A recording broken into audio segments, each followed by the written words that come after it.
ഇന്ന് നമുക്ക് നല്ല ക്രിസ്പി ആയിട്ടുള്ള നല്ല അടിപൊളിയായിട്ടുള്ള പപ്പട ബോളി അതായത് പപ്പട വട ഉണ്ടാക്കിയാലോ. പുതിയൊരു വീഡിയോയിലേക്ക് എല്ലാ കൂട്ടുകാർക്കും സ്വാഗതം. വീഡിയോ സ്കിപ്പ് ചെയ്യാതെ ഫുള്ള് കാണണേ, ഇഷ്ടപ്പെട്ടാൽ സപ്പോർട്ട് ചെയ്യണേ.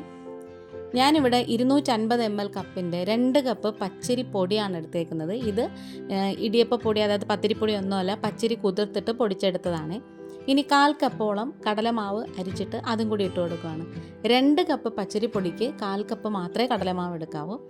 ഇനി ഞാനിവിടെ എരിവുള്ള മുളക് പൊടിയാണ് ചേർത്ത് കൊടുക്കുന്നത്. ഏകദേശം 1 ടേബിൾ സ്പൂണോളം ചേർത്ത് കൊടുത്തിട്ടുണ്ട്. ഇനി നമുക്ക് കുറച്ച് കായപ്പൊടിയും കൂടി ചേർത്ത് കൊടുക്കാം. അത് ഏകദേശം 1/4 ടീസ്പൂണോളം ചേർത്ത് കൊടുത്തിട്ടുണ്ട്. ഇനി നമുക്ക് വളരെ കുറച്ച് ഒരു പിഞ്ച് ഗരം മസാലയും കൂടി ചേർത്ത് കൊടുക്കാം. കുറച്ച് മതിയേ. ഇനി നമുക്ക് ആവശ്യത്തിനുള്ള ഉപ്പും കൂടി ചേർത്ത് കൊടുക്കണേ. ഒരു സ്പൂണോ അല്ലെങ്കിൽ ഫോർക്കോ കൊണ്ട് ഈ ഡ്രൈ ഇൻഗ്രീഡിയൻസ് നന്നായിട്ട് മിക്സ് ചെയ്ത് യോജിപ്പിച്ചെടുക്കണം. ഇതിൽ സോഡാപ്പൊടിയും കാര്യങ്ങളും ഒന്നും ചേർക്കേണ്ട ആവശ്യമില്ല. അല്ലാതെ തന്നെ നല്ല ക്രിസ്പി ആയിട്ട് കിട്ടും. കടലമാവ് കൂടുതൽ ചേർക്കുകയാണെന്നുണ്ടെങ്കിൽ ഇത് ഭയങ്കരമായിട്ട് പതുപതാന്നായി പോവും. ക്രിസ്പിനെസ് കൂടുതൽ കിട്ടാൻ വേണ്ടിയിട്ടാണ് നമ്മൾ അരിപ്പൊടി ചേർത്ത് കൊടുക്കുന്നത്.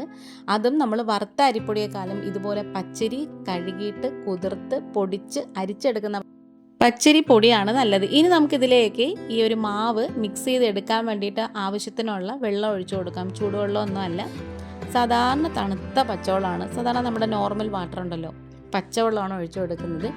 ഇനി ഇതിൻ്റെ ഒരു കൺസിസ്റ്റൻസി എന്ന് പറയുന്നത് ദോശമാവിൻ്റെ ആ ഒരു പരുവത്തിൽ വേണം ഇത് നന്നായിട്ട് മിക്സ് ചെയ്ത് യോജിപ്പിച്ചെടുക്കാൻ, കട്ടകളൊന്നും തന്നെ ഇല്ലാതെ.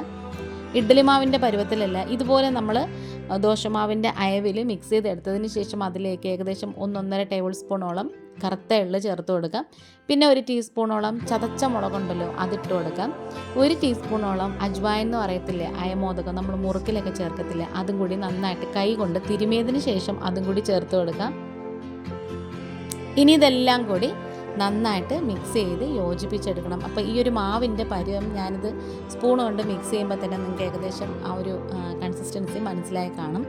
ഇതേപോലത്തെ ഒരു അയവിൽ വേണം നമുക്ക് ഇത് നന്നായിട്ട് കലക്കി യോജിപ്പിച്ചെടുക്കാൻ. ഇത്രയേ ഉള്ളൂ. ഇനി റെസ്റ്റ് ചെയ്യേണ്ട കാര്യങ്ങളൊന്നുമില്ല. ചീനിച്ചട്ടി വെച്ച് കൊടുക്കാം, അതിലേക്ക് നമുക്ക് വറുക്കാനുള്ള എണ്ണ ഒഴിച്ചു കൊടുക്കാം. വെളിച്ചെണ്ണയൊക്കെ ആണെങ്കിൽ നല്ലതാണ്. ഞാനിപ്പോൾ സൺഫ്ലവർ ഓയിലാണ് എടുത്തേക്കുന്നത്. ഇനി പപ്പടം എടുത്തിട്ടുണ്ട്. അത് നമ്മൾ ഈ ഒരു മാവിലിങ്ങനെ മുക്കി 2 വശവും മുക്കി തിരിച്ചും മറിച്ചും ഇട്ടിട്ട് ഇതേപോലെ ഒന്ന് തേച്ച് വടിച്ചെടുത്തതിന് ശേഷം വേണം എണ്ണയിലേക്ക് ഇട്ട് കൊടുക്കാൻ. അതല്ലാന്നുണ്ടെങ്കിൽ ഭയങ്കര കട്ടിയായി പോവും.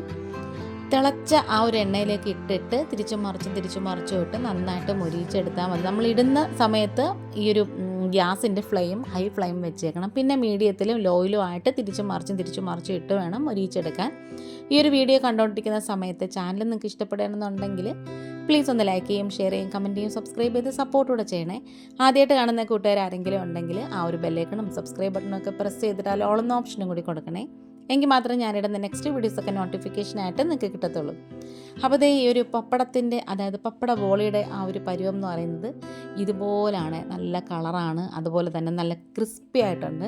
വീഡിയോ ആദ്യം തുടങ്ങിയപ്പോൾ ഞാൻ ഇതിൻ്റെ ക്രിസ്പിനെസ് നിങ്ങൾക്ക് കാണിച്ചു തന്നതാണ്. അപ്പോൾ നമ്മളിതെല്ലാം വറുത്തെടുത്തിട്ടുണ്ട്. നമ്മുടെ വീഡിയോയും വൈൻഡപ്പ് ചെയ്യാറായി. ട്രൈ ചെയ്ത് നോക്കിയിട്ട് ഫീഡ്ബാക്ക് ഇടണേ. ഇതുവരെ സബ്സ്ക്രൈബ് ചെയ്ത് കൂടെ നിൽക്കുന്ന എല്ലാ കൂട്ടുകാർക്കും ഒത്തിരി നന്ദിയുണ്ട്. ഇന്നിപ്പോൾ ഇത്രയുള്ള വേറൊരു വീഡിയോ ആയിട്ട് വേഗം തന്നെ വരാം. Thanks for watching.